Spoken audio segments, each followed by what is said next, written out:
신율의 뉴스 정면 승부 2부 시작하겠습니다. 1부에 이어서 주간 정치 매치 계속 이어질 텐데요. 지금 스튜디오에는 우리나라 최고의 정치 분석가 두 분 나와 계십니다. 엄경영 시대정신연구소장, 유승찬 정치 컨설턴트 두 분과 함께하고 있는데요. 그래서 한덕수 전 총리도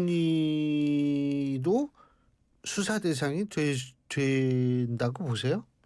네, 한덕수 전 총리 같은 경우에 뭐 아까 유승찬 대표가 말씀하신 이제 위증 문제가 하나 있고요. 그러니까 뭐 사전에 그 계엄 몰랐다든지 뭐 이런 이제 여러 가지 발언들이 좀 논란이 되는 것 같고, 그리고 이제 그 윤 대통령이 계엄을 선포하기 전에 사전에 알았냐 몰랐냐 이런 이제 그 논란도 좀 있거든요. 네.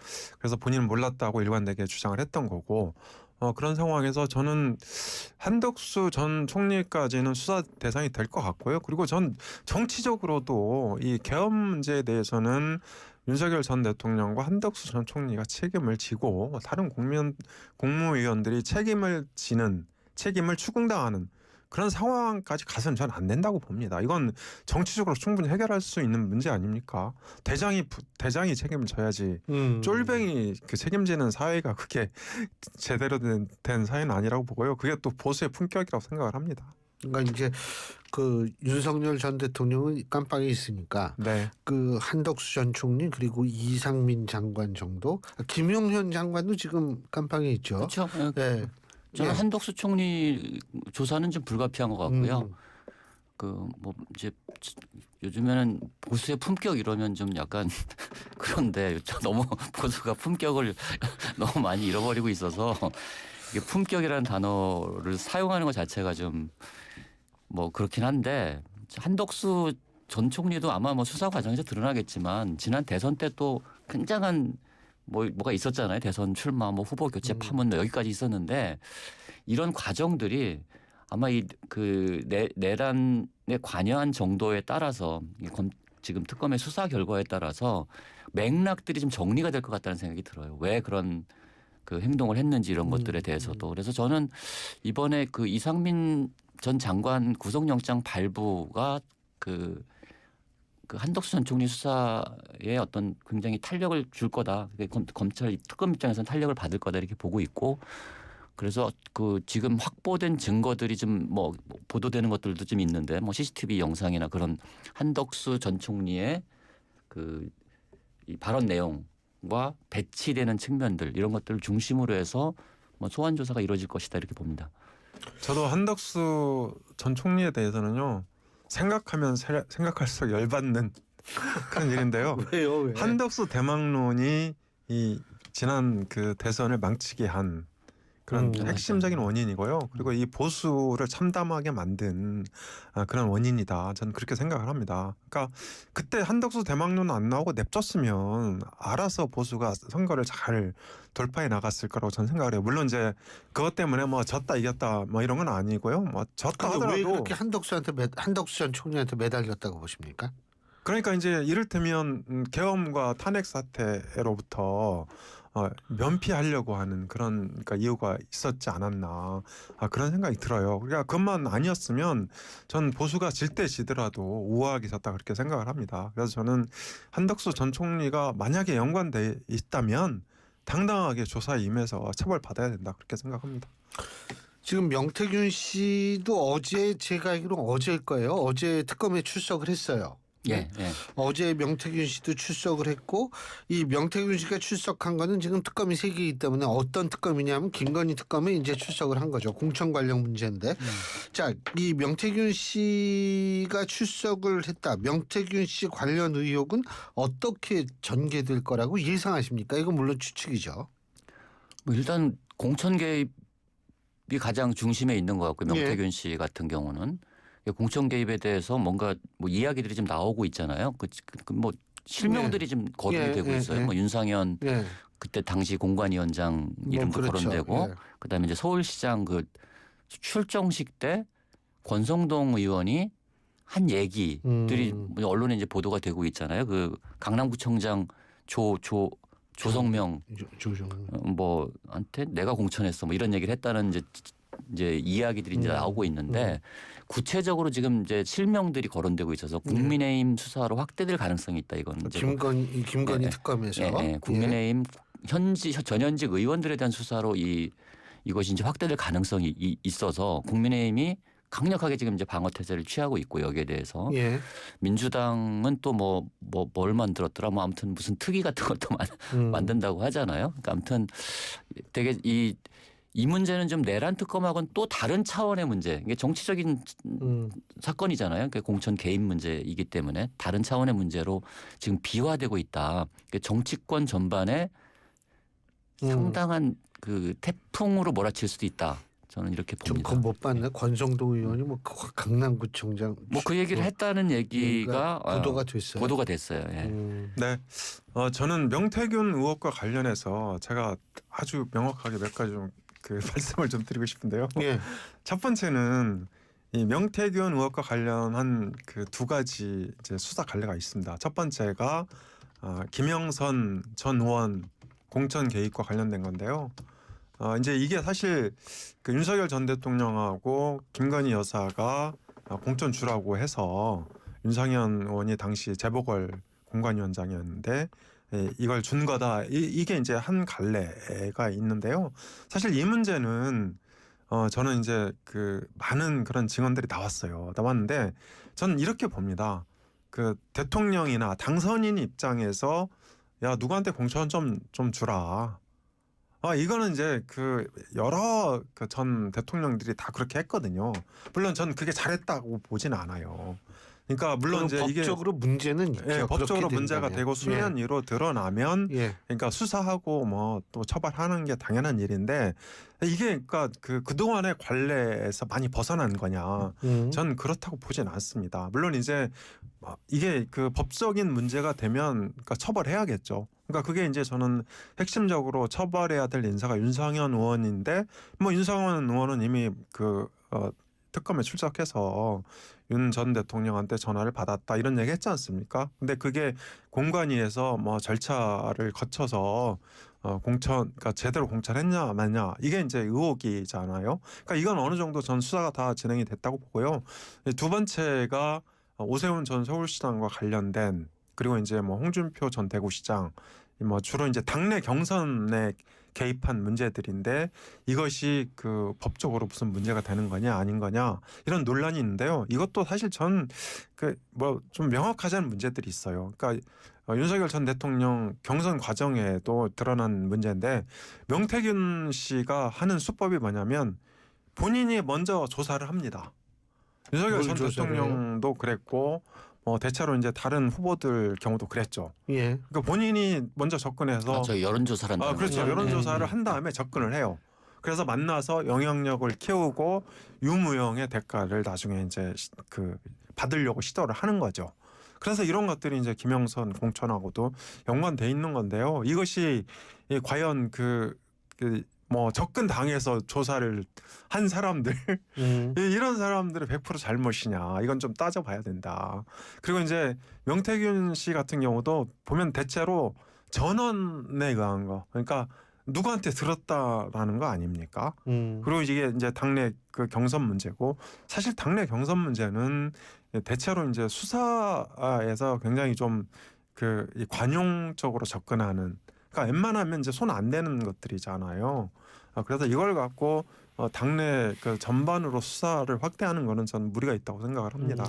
근데 저는 어쨌든 뭐 대체로 이게 당내 선거가 이제 전면적으로 수사 선상에 오른 것 뭐 이런 것도 사실은 이례적이긴 한데 저는 이제 윤석열 그 전 대통령이 공천에 개입하는 그 과정도 지금까지 제가 이렇게 쭉 분위기를 봤을 때 그게 그렇게 관례적이지 않았어요. 제가 볼 때는 여기에 이제 김건희 그 여사도 개입이 돼 있고 사실 저는 이제 돌이켜 생각해 보면 윤석열은 왜 계엄을 했을까? 그 트리거가 뭐였을까? 요새 그 트리거라는 저는 이 드라마가 아주 인기를 저는 명태균이라는 인물이 등장함으로써 생긴 엄청난 위기의식 뭐 이런 것들이 있었다고 보거든요. 그러니까 실제로 저는 정당을 이렇게까지 대놓고 사유하려고 했던 그 대통령이 있었나 하는 생각이 들어서 이 문제가 우리나라 그냥 관례로 넘어가기에는 좀 뭔가 좀 다른 측면이 좀 있다고 봅니다, 저는. 예. 왜냐하면 우리 노무현 전 대통령은 무슨 여당이 이겼으면 좋겠다는 말 한마디로 탄핵 심판까지 받았잖아요. 그러니까 그 정도로 이 민주주의에서 정당 민주주의도 되게 중요한 항목을 차지하고 있는 것인데 이거를 정말로 내 소유물인 것처럼 그 취급한 그런 어떤 이 과정들이 좀 있기 때문에 이게 간단치 않은 사안이다 이렇게 봅니다. 근데 공천 개입은요. 예. 그게 그렇게 많지 않았어요. 그러니까 김영선 전 의원 같은 경우에는 2022년 6월 1일 치러진 지방선거, 보궐선거였거든요. 지방선거랑 같이 치러진.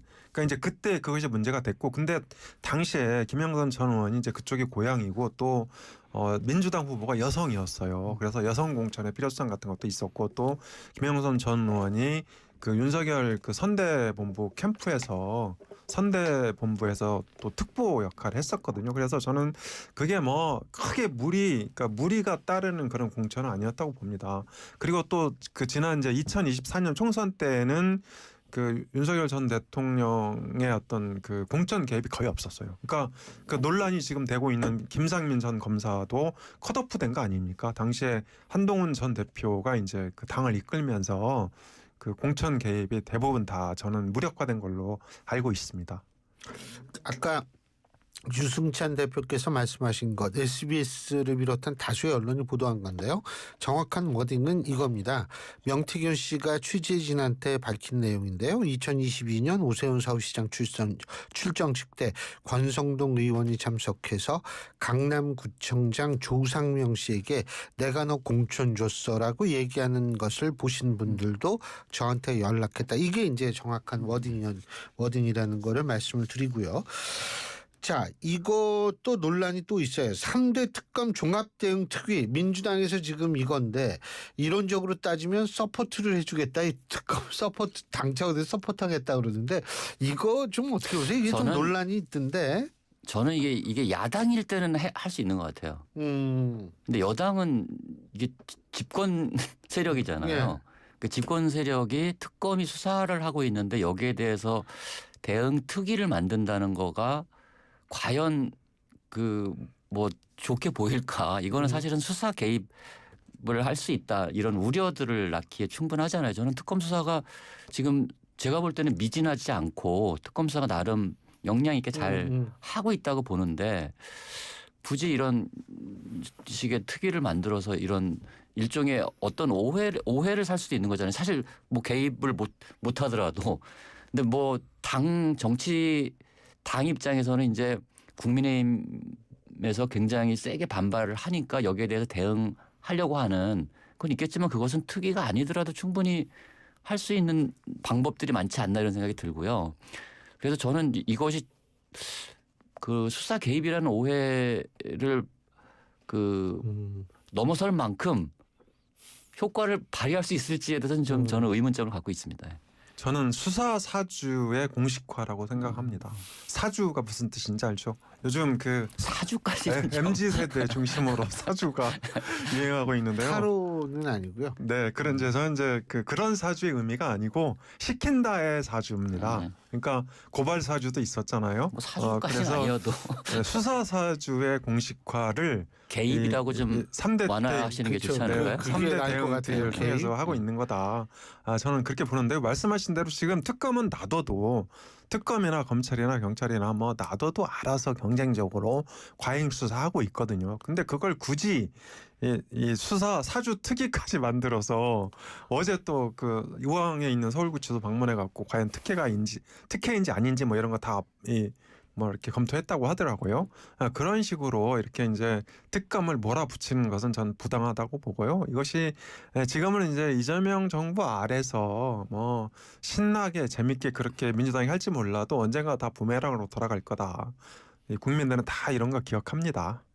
저는 뭐 부메랑을 넘어서 그러니까 이제 우리 그 헌법이 정한 이 일종의 삼권 분립의 원칙이 있는데 지금 여기서 이제 민주당 특위에서 좀 더 나간 게 이제 특검에 대한 이야기뿐만이 아니라 특판 얘기까지 나오고 있잖아요. 그래서 이제 이 재판 문제까지 이제 문제 제기가 나오고 있어서 내란 특판 뭐 이런 얘기 좀 하고 있는데 저는 지금은 특검법에 따라서 특검 수사가 진행되고 있는 마당이기 때문에 집권 여당이 이렇게 과도하게 대응하는 것이 과연 뭐 좋은 일인가 이런 생각이 들어요. 좋은 일을 넘어서 실효성이 있느냐. 괜히 오해만 받지 않을까 이런 생각이 들어서 예. 약간 좀 우려스러운 점이 있습니다. 근데 이제 예. 이런 저는 이제 이게 민주당이 전 기냥한다고 보진 않거든요. 이거를 괜히 3대 대응특위를 만든 거는요. 저는 말씀하신 대로 특별재판부 설치 그리고 위원정당 심판 이런 이제 밑그림을 갖고 있다고 봅니다. 특히 지금 내일 그 민주당 전당대회 있지 않습니까? 내일이 8월 2일이니까. 네, 맞아요. 그래서 지금 정청래 의원 당선 가능성이 굉장히 높은데 정청래 의원이 되면 아마 그 내란 정당 위헌정당 심판이 하겠다고 지금 뭐 공공연히 이제 얘기하고 있는데요. 저는 그런 순서다, 그런 수순에 입각해 있다 이렇게 보고 있습니다. 아니 그 지금 특판 말씀하셨는데 이 특판이 뭐냐면 특별재판부입니다. 그러니까 이 특검에서 받아들인 내용들을 재판하는 특별재판부를 구성하겠다고 그러는데 이게 3심제잖아요, 우리나라는. 그러면은 특별재판부를 3번을 구성을 해줘야 돼요, 그러면. 근데 이게 그것도 문제고 사실은 정치권에서 엄격히 얘기하면 검사는 준사법부지만 소속은 행정부이기 때문에 좀 덜한데 이 재판부는 특별이든 뭐든 사법부에 속하는데 입법부에서 그걸 개입한다라는 건 좀 더 좀 사안이 복잡해질 수 있는 가능성이 있죠. 그렇죠. 네. 그러니까 이거를 이제 지금 국회도 그 입법 청원이 올라왔었는데요. 특별재판부 설치. 근데 특별법을 통해서 특별재판부를 설치할 수는 있죠. 법적으로. 근데 전 그렇게 되면 이게 그 일종의 연성 계엄이라고 생각을 합니다. 말씀하신 대로 상권 분립이라든지 현행 법 체계를 정면적으로 부정하는 거기 때문에 이게 이제 일종의 그 연성 계엄이라고 볼 수 있는데 좀 과도한 민주당은 표현이고요. 충분히 할 수 있죠. 오버하신 것 같고. 네. 근데 제가 볼 때는요. 그 3번이나 구성하는 거 쉽지도 않고 여러 가지 논란이 나올 수 있기 때문에 제가 알기로는 박근혜 전 대통령 탄핵 당시에도 그런 얘기가 나오긴 나왔었던 걸로 알고 있습니다. 근데 그때도 논란이 너무 많으니까 그냥 없던 걸로 합시다 그러고 넘어간 걸로 알고 있는데 저는 이제 이 법의 문제는 이제 위법의 문제로 절차에 따라서 처리해야 되고요. 정치적 문제는 정치적으로 해결해야 된다고 보거든요. 그 내란 정당 이런 문제들, 뭐 위헌 정당 해산 문제들도 이거 정치적으로 심판해야 될 문제라고 봅니다. 저는. 그러니까 이게 뭐 일부 의원이 뭐 저는 내란에 가담했을 수 있다고 봅니다. 국민의힘에. 그러나 일부 의원이 가담했다고 해서 당 전체가 위헌 정당이다 이렇게 규정하는 것 자체도 사실 좀 과도할 수 있고 그 전체적으로 이게 사실은 정치 정당은 항상 선거에 의해서 심판을 받잖아요. 그러니까 그런 정치적 행위, 정치라는 게 그래서 존재하는 거잖아요. 그러니까 사법이라는 거는 그 뭐 최소한으로 작동하는 것이 맞다. 어떤 공동체든. 그래서 그 범죄를 저지른 자에 대해서는 엄벌을 하고 엄단을 해야 하지만 이거를 너무 지나치게 확대 해석해서 정치 영역까지 다 사법화하려고 하는 것은 옳지 않다 이렇게 보기 때문에 좀 냉정을 좀 지켰으면 좋겠다 이런 생각이 듭니다. 어제 그저 장동혁 의원이 전한길 씨가 참여하는 유튜브 방송에 출연을 한 모양이에요. 근데 여기 전한길 씨만 있었던 건 아니죠? 여러 사람 있었죠? 여러 사람이 있었죠. 예. 5명인가? 거기가 고성국 TV에 나온 거 아닌가요 혹시? 전 뭔지는 모르겠는데. 거기 뭐 장동혁 의원. 나왔. 장동혁 당대표 후보죠 지금. 당대표 후보가 이른바 면접을 보러 갔다는 거 아닙니까? 글쎄요. 이게 뭐 면접이라고 봐야 될지 뭔지 모르겠는데 그러니까 어떻게 보세요? 아주 최악이죠. 제가 전환기를 당에 저거 빨리 정리해야 된다고 그랬는데 정리 안 하고 오히려 전환길 씨가 당대표보다 면접 보겠다고 지금 얘기하고 있는 거잖아요. 그래서 김문수 그 후보한테 비겁하다고 얘기도 하고 막 지금 그러고 있잖아요. 이게 지금 내란 정당을 거의 공식화하고 있는 건데 국민의힘이 당대표 선거에 앞서서 이 문제를 정리하고 가지 않으면 와 정말 저는 이게 정치가 개구화돼도 여기까지 가야 되나 뭐 이런 생각이 듭니다. 지금. 근데 이제 국민의힘에 대해서 저는 그러니까 너무 이게 전환길 문제가 부각이 되는 게 이제 바람직한 거냐. 저는 좀 다소 다른 생각을 갖고 있는데요. 사실 이게 국민의힘의 극우화 문제를 많이 그러니까 지적을 하잖아요. 근데 극우화 문제는 그러니까 비단 대한민국뿐만 아니고 전 세계적으로 나타나는 현상이다. 이렇게 이제 말씀을 드릴 수 있을 것 같고, 미국에서 트럼프 대통령이 극우주의자 아닙니까? 저는 예. 그거 구하시면 안 돼요. 네, 그렇죠. 아무튼 그런 문제도 있다고 보고. 제가 미국까지는 당장 없지만 네, 그렇게까지 유럽에서도 그러니까 극우화 물결이 좀 있다. 그리고 이제 대한민국도 마찬가지죠. 그러니까 국민의힘의 극우 세력이 존재하는 건 이제 실질적인 현상입니다. 이거를 부정하고 국민의힘을 볼 수는 없다. 저는 이렇게 생각을 하고요. 그리고 이제 사실 야당이라는 게 전 두 가지 기능이 있다고 봅니다. 지금 국민의힘이 첫 번째는 대여 투쟁을 해야 되는 거고, 또 하나의 전선은 당내 혁신, 두 가지 문제가 있는데요. 사실 이 두 가지 문제에 있어서 이게 이제 국민의힘 당원들이 조경태 의원이나 안철수 의원이 이를테면 혁신 전대를 주장하고 있는데, 이 두 사람을 좀 완전히 신뢰하기는 좀 어려운 그런 측면이 있는 것 같아요. 왜냐하면 강성 보수 내지는 이제 대구 경북이나 PK 입장에서 볼 때 전 이제 당 대표한테 세 가지의 자질을 요구한다고 봐요. 첫 번째는 책임감, 두 번째는 주리 의식, 세 번째는 안정감. 이렇게 이제 세 가지 자질을 요구를 하고 있는데, 혁신전대를 주장하는 그런 후보들이 조금 미흡하다 이렇게 보는 것 같고요. 그래서 이제 김문수 후보나 장동혁 후보한테 좀 눈길을 보내고 있다. 그래서 저는 불가피한 측면이 있다고 보고요. 저는 그저 말씀드리면 극우가 있을 수 있죠. 근데 그 극우가 자기 나라의 헌법을 부정하는 극우는 퇴출되고 범죄입니다. 범죄. 아니 어느 나라 극우가 그럼 자기 나라의 헌법을 부정해서 그렇게 합니까? 다 선거를 통해서 집권하려고 노력하고 있죠.